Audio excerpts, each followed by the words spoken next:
In The Godfather, we embark on a journey to the hidden world of the mafia, a dangerous world full of betrayal and deceit, but hide it behind courteous smiles and handshakes. Don Vito Corleone was the head of the most powerful mafia family in the country. Not only did it come with status and respect, but also immense wealth. He owned various businesses and had various investments in the banks and real estate, in addition to controlling various criminal rackets all across the country, putting him at the head of a multi-billion-dollar organization. But there does come a price. And so having all this wealth and status not only put a target on Vito's back, but also his family. As I'm sure you all know, greed, jealousy, and envy are extremely powerful motivations for people. And when combined, it becomes extremely dangerous for everyone. Such was the case of the Sicilian bodyguard, Fabrizio, who after developing a bond and friendship with Michael as he hid in Sicily, later sold him out of greed and spite.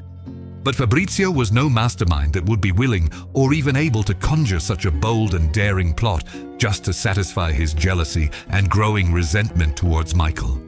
Rather, he found himself as a pawn in a much larger game. He was no more than a ploy used to benefit far more powerful individuals. You see, two people died in that blast. Apollonia, but also Michael's soul. This is the turning point where the old Michael, the one with optimism, the one who could still smile and look to the future, was now dead. And so the question is, who is the true mastermind behind this, and how does it play a role in the overall mafia war? Was the real target Michael or Apollonia? Did Michael get his revenge in the end? Who was truly behind this attack, and why? And what is this hidden detail that changes what we thought we knew about The Godfather? All of that and more is what we will be finally answering, giving you the complete picture of how this event was such a pivotal turning point and had completely changed that world forever.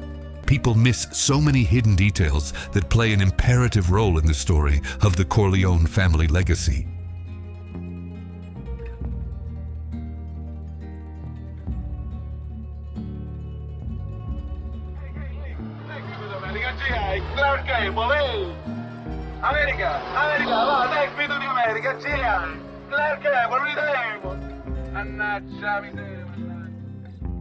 Fabrizio was always quite the character. Once a sailor in the Italian Navy, his career in the Navy was brought to an end after his ship was captured by the British. After the war, he traded the sea for the Sicilian hills, where he found himself as a shepherd and bodyguard in service of Don Tomasino. In 1946, his life would take an even more dramatic turn, as some mysterious American would arrive to the island to hide under the protection of Don Tomasino. And so, this is where Fabrizio and his close friend Carlo were tasked to protect this mysterious Pezzo Navante. Over time, they would become close friends with this American called Michele Corleone. Qualcuno ci ha detto che tu sei un pezzo e 90, un big shot. Sono un figo pezzo e 90. The assassination. After the news of Sonny's death broke, they became aware that Michael's location had been compromised, and they would soon find out where in Sicily he had been hiding. And so Don Tomasino had arranged for a new hideout in a town in the south. And well, I'm sure you remember the rest. No! No,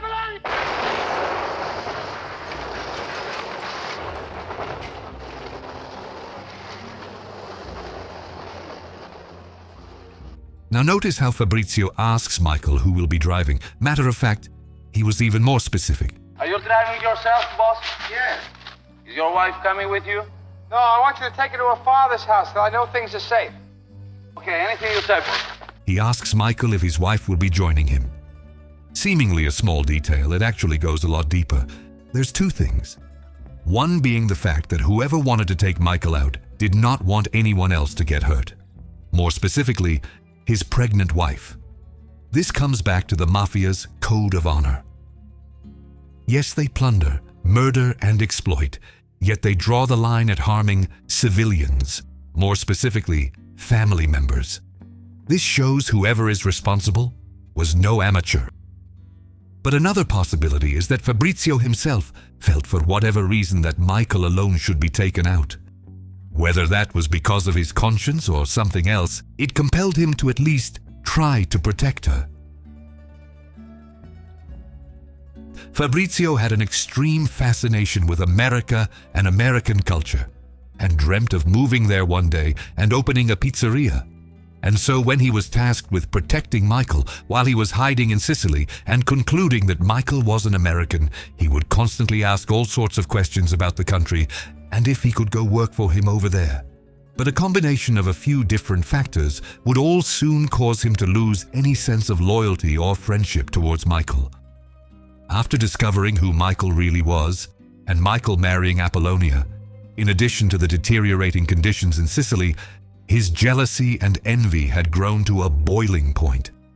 And so, when Michael's true identity had been exposed, thanks to Apollonia, word had reached back to New York of Michael's whereabouts.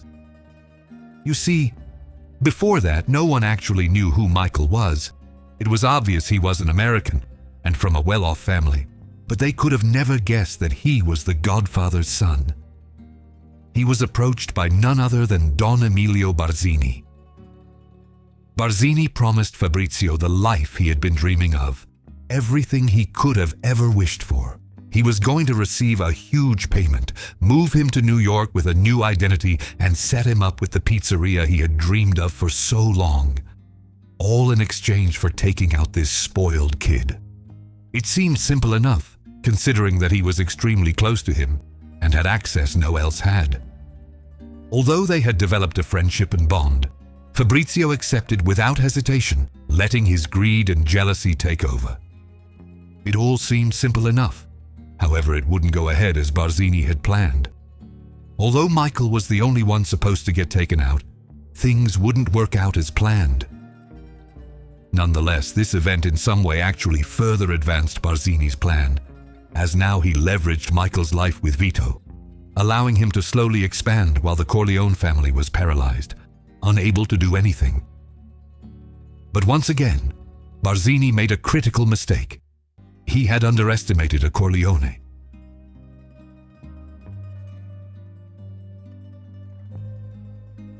As we later find out, the true puppet master behind the consecutive attacks on the Corleone family was not the obvious Don Philip Tattaglia and the ambitious Virgil Sollozzo.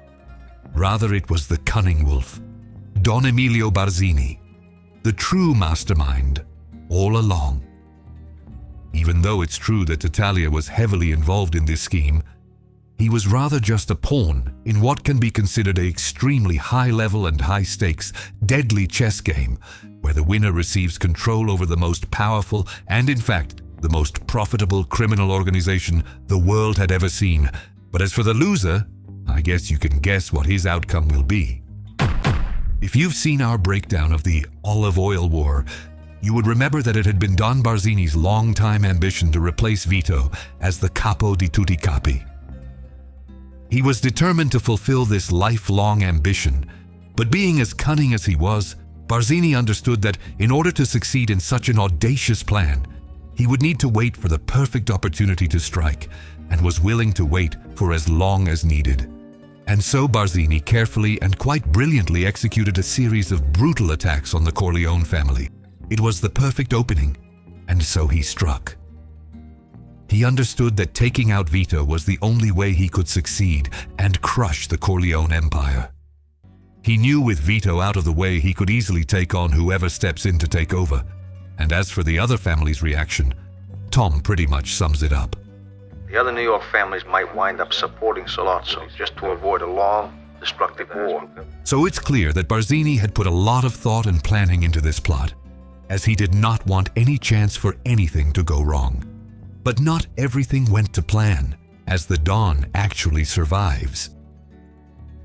Although extremely weak and unable to lead his family, the fact that he could recover was enough to cause concern. Add to that, the fact he made the same mistake again and underestimated another Corleone, this time the Godfather's eldest son, Santino. Sonny turned out to be quite the strategist and had been severely underestimated. He did not expect Sonny to be a somewhat competent leader, even forcing most of the other Dons into hiding at one point. But even so, this problem also has a similar solution. This was a mere obstacle that could be taken care of, so he adapted. He was not going to back down that easily and had the patience to strike at the perfect moment. And when that opportunity presented itself, through none other than the disgruntled Carlo Rizzi, he made his move. And so after taking out the acting boss, and the one person left who had the best chance to maintain the empire while Vito was out of action, he just needed to take out one final target for good measure. He wanted to throw one final blow that would crush what remains of the Corleone Empire. But as we know, to his shock, Michael survives. Once again, he saw it as a minor obstacle he could deal with later.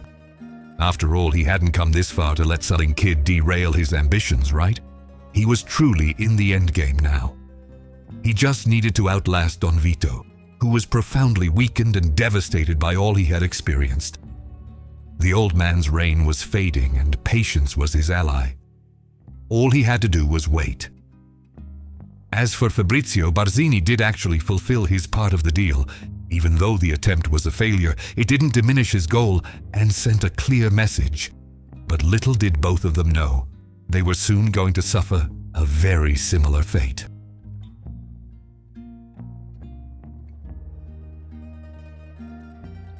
After returning back from Sicily, Michael had to give his undivided attention to learning as much as possible from the Don in order to take over and save the family from its desperate situation. But he did not forget the vendetta he had against his enemies, especially those who murdered his wife, constantly being reminded of what could have been. And so he had his people try to track down Fabrizio, while he carefully planned on wiping out the masterminds who wronged him and his family. But it would take a few more years for Michael to have complete satisfaction. As although he does manage to wipe out all his enemies, there was just one man left to deal with, to settle the score. And so after years of waiting, Michael's top enforcers were finally able to track down Fabrizio. And so now, here's where things really get interesting. You see, this is where the film slightly differs from the novel. But here is where they are pretty much exactly the same. Years after the incident in Sicily, with the help of Don Barzini, he had gotten himself a small pizzeria in Buffalo under the name Fred Vincent. He had a brand new identity and really a whole new life. American wife, 2 small kids. Sponsored by the Barzini family. And so from here is where things differ.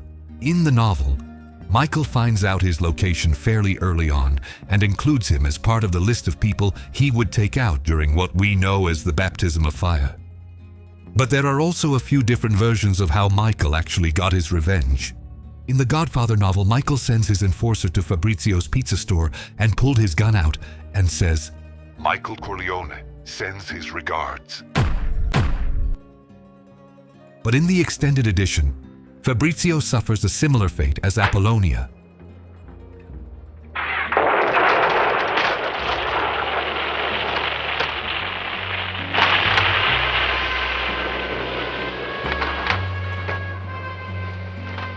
But there is a scene that never made it into the original films or even the extended editions, and it's quite astonishing.